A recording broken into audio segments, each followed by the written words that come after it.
Throughout history, there have been many different methods that armies used to maintain discipline within their armed forces.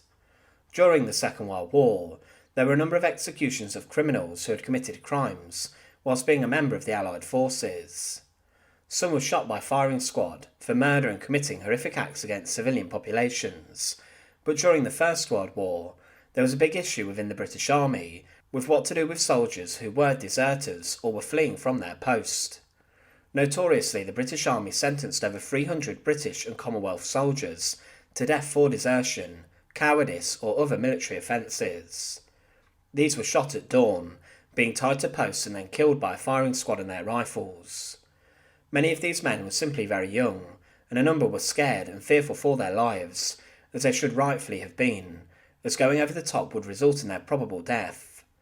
Many of these soldiers were also suffering from shell shock, but there was less sympathy during the conflict, and with this, executions went ahead. There was one 17-year-old boy named Herbert Burden, who lied about his age to enlist in the armed forces, and he was shot for desertion. However, the British Army used another form of discipline and punishment to install obedience in the soldiers' ranks, but this was also rather brutal. Join us today as we look at the horrific torture of the First World War field punishment, and to support our channel, please make sure to subscribe. Field punishment was introduced in 1881 as the British military abolished their former method of punishing their own prisoners of flogging. Previously, they would have been whipped in public for a military offence, but this was then abolished.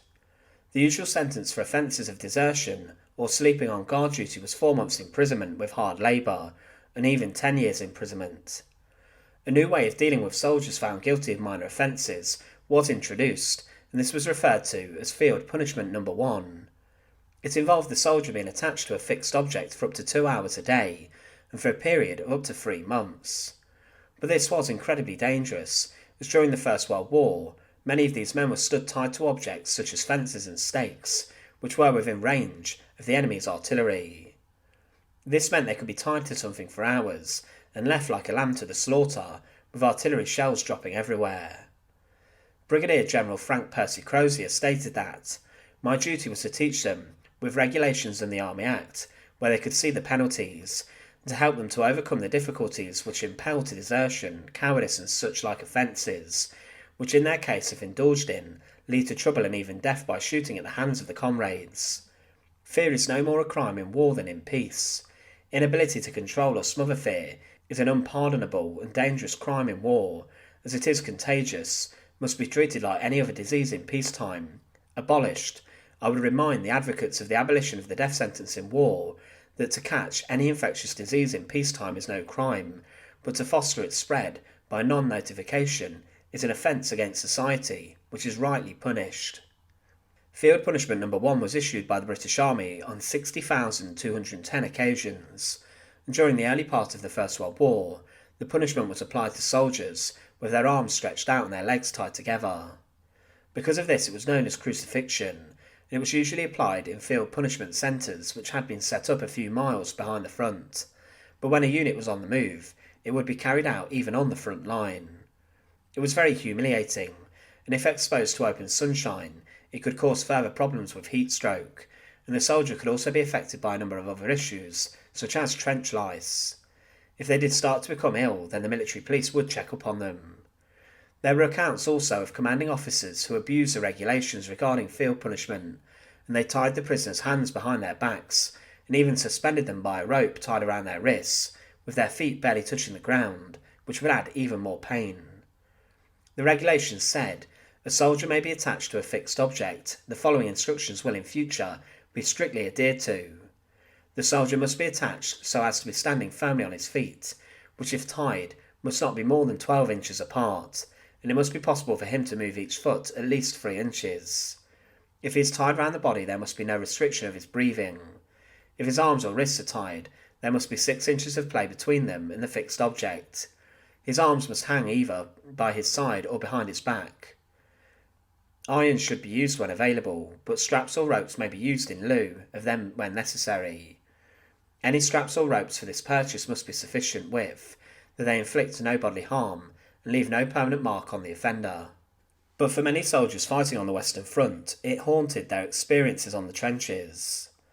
Private Frank Bastable experienced it, and he said, "When on parade for rifle inspection, after opening the bolts and closing them again the second time, as it did not suit the officer the first time, I accidentally let off a round. I had to go before the CO and got number 1 field punishment.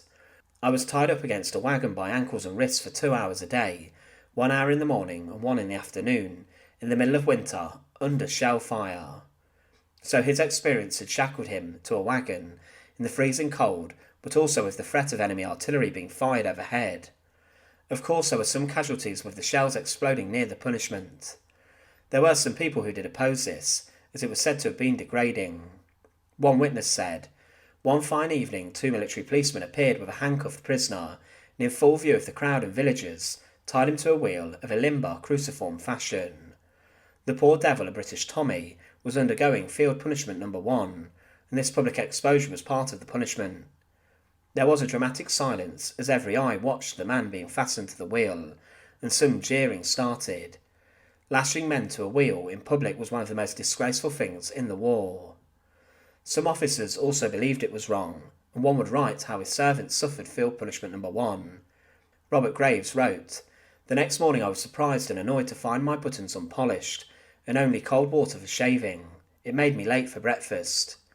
I could get no news of Totty, but on my way to the rifle inspection at 9 o'clock at the company billet, noticed field punishment number 1 being carried out in a coma of a farmyard. Totty had been awarded 28 days for this, for drunkenness in the field, and stood spread-eagled to the wheel of a company limber, tied by the ankles and wrists in the form of an X.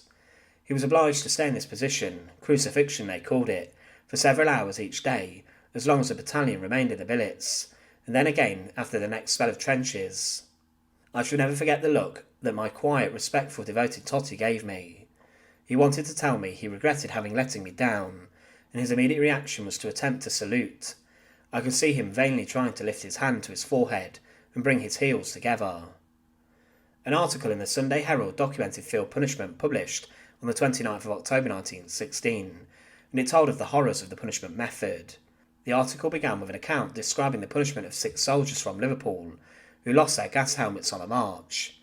It was said they were tied by the neck, waist, hands and feet to wheels for 1 hour, and that one of the men during the punishment died.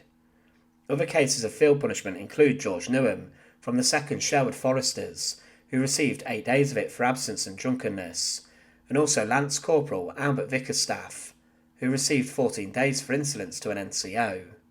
Another soldier was sentenced for 56 days detention for desertion and was subject to field punishment for injuring a mule. The range of crimes someone could receive for their punishment was huge, and it even included failing to pay compliment to an officer. Soldiers would also lose pay throughout the punishment. One group who were targeted heavily with the punishment was conscientious objectors, those who had been conscripted and forced into the army, but on religious and moral grounds refused to bear arms or participate in the war effort. These people were treated the same as any soldier. When they refused to obey orders, they were given field punishment to begin with, and a number were later sentenced to death for continuing to break the rules and guidance refusing to fight. Some conscientious objectors saw field punishment as a badge of honour and felt proud to receive it.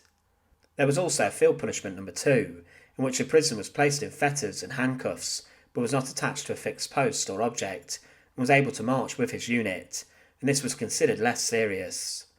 It was also implemented occasionally by Australian forces, but the big danger with the punishment was enemy fire, as front lines could move with advances, and a soldier being subject to punishment could be caught in the middle of it.